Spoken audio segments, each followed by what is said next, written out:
A Champions League night turned ugly when a stunning goal was followed by an allegation of racist abuse. Real Madrid star Vinicius Junior walked off the pitch, the referee invoked FIFA's anti-racism protocol, and Benfica's Gianluca Prestianni denies any wrongdoing. Here's what unfolded in Lisbon and why it matters. Football has been wrestling with racism for decades. Brazilian winger Vinicius Junior has become a prominent figure in this fight after multiple incidents of abuse in Spain. Ahead of the first leg playoff between Real Madrid and Benfica, tensions were high, not only because of the stakes on the pitch, but because of the broader conversation about how authorities handle racism. UEFA's anti-racism protocols require matches to be halted if players report abuse, but players and fans often question how consistently those protocols are applied. Early in the second half, with Real Madrid leading 1-0 thanks to a spectacular strike from Vinicius, Benfica midfielder Gianluca Prestianni approached the Madrid forward.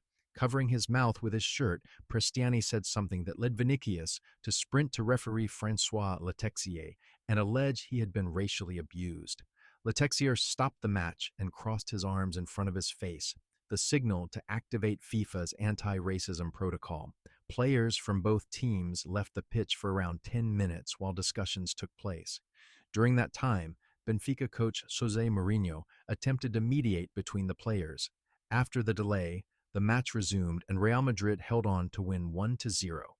Later in the match, there was another brief stoppage when objects were thrown as Vinicius prepared to take a corner. Vinicius posted on Instagram calling racists cowards, adding that people like Prestianni hide behind their shirts. He criticized the protocol as poorly executed and expressed frustration at being booked for his goal celebration. Prestianni denied making any racist comment, saying Vinicius misunderstood what he thought he heard, and Benfica released video footage suggesting real players could not have heard the words. José Mourinho argued that Vinicius provoked the crowd with his celebration and that Benfica is not a racist club, citing Eusebio's legacy. His comments drew sharp criticism from pundits. Clarence Seedorf said it was a big mistake to justify racist abuse, while Theo Walcott believed Mourinho should not have spoken. Trent Alexander-Arnold called the incident a disgrace to football, and Kylian Mbappé said Prestianni should be barred from the Champions League. Former players like Thierry Henry reflected on similar experiences, emphasizing how isolating it can feel when abuse happens and is denied. Why this matters. This incident illustrates both progress and gaps in football's fight against racism. The referee followed FIFA's protocol by halting the game, but Vinicius and others criticized how the procedure was implemented and questioned why the player who made the allegation received a yellow card for celebrating. The case raises broader questions. How should celebrations be judged relative to abusive reactions? How can officials verify what is said when players cover their mouths? And at what point does a denial cross into victim blaming? The reaction shows that fans and players expect firm action, like bans for offenders, and want clubs and managers to stand unequivocally against racism.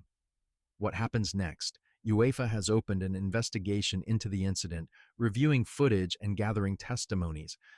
The second leg of the tie in Madrid on February the 25th is likely to be tense, with the spotlight on how both clubs and the governing bodies respond.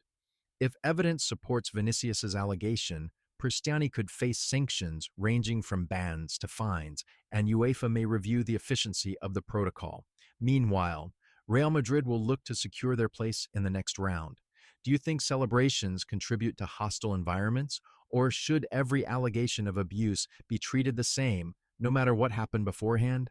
Join the conversation in the comments and stay tuned for updates on UEFA's investigation and the second leg in Madrid.